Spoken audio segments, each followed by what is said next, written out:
नमस्कार दोस्तों। रामायण का युद्ध खत्म हो चुका था। रावण मारा जा चुका था। लंका की सोने की नगरी वीरान खड़ी थी। अब सवाल था, लंका का अगला राजा कौन होगा? क्या आपने कभी सोचा है, हनुमान जी जो इतने पराक्रमी थे, जिन्होंने अकेले पूरी लंका हिला दी थी, उन्हें राजा क्यों नहीं बनाया गया? या फिर सुग्रीव जो वानर सेना के राजा थे, राम के सबसे बड़े सहयोगी भी थे, उन्हें भी नहीं चुना गया? तो फिर क्यों चुना गया रावण के भाई विभीषण को?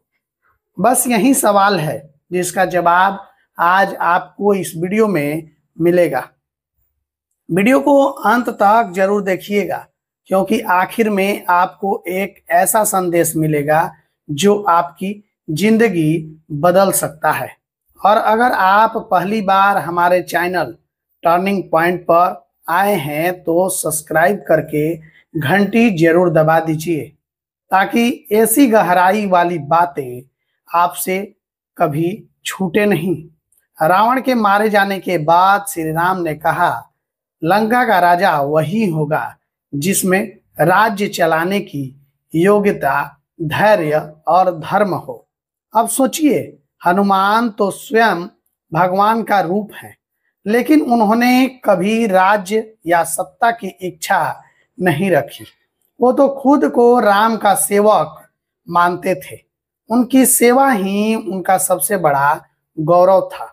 सुग्रीव के पास पहले से ही किष्किंधा का राज्य था। वो लंका जैसे दुष्टों से भरे राज्य को संभालने के लिए उत्साहित नहीं थे।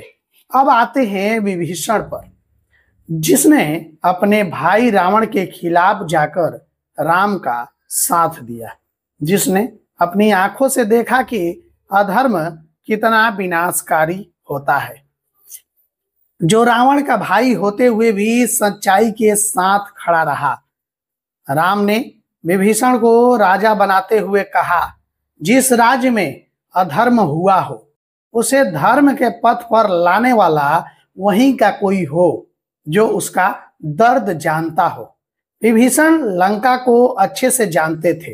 वो जानते थे किसे सुधारना है, किसे दंड देना है और किसे नई राह दिखानी है। श्री राम ने एक राजा के लिए 3 गुण बताए हैं: सत्य, धर्म और नीति, और ये तीनों विभीषण में थे। दोस्तों, यह निर्णय सिर्फ राजनीति नहीं था, यह था धर्म के पुनर्स्थापन का एक हिस्सा। राम चाहते थे कि लंका को कोई बाहर वाला नहीं, एक ऐसा इंसान सुधारे जिसने खुद अधर्म का दर्द देखा हो। विभीषण का राज्याभिषेक हुआ और तभी श्री राम ने कहा, अब राज सत्य के हाथ में जाता है। तो रावण जैसे 100 भी पैदा हों तो भी वो टिक नहीं सकते।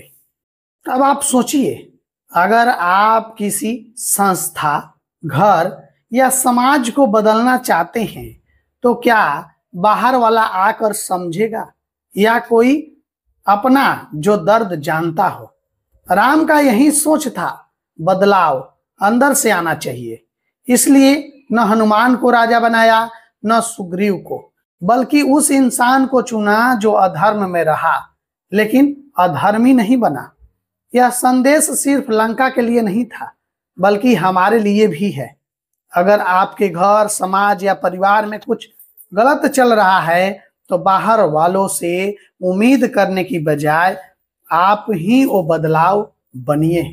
विभीषण ने राम का साथ देकर कुर्बानी दी, बदनामी झेली, लेकिन अंत में वो लंका के राजा बने। तो अगली बार जब कोई कहे एक इंसान क्या बदल सकता है, तो उसे कहिए, विभीषण ने पूरी लंका बदल दी थी। और अगली वीडियो में हम बात करेंगे, राम ने सीता माता की अग्नि परीक्षा क्यों ली? क्या ये सही था?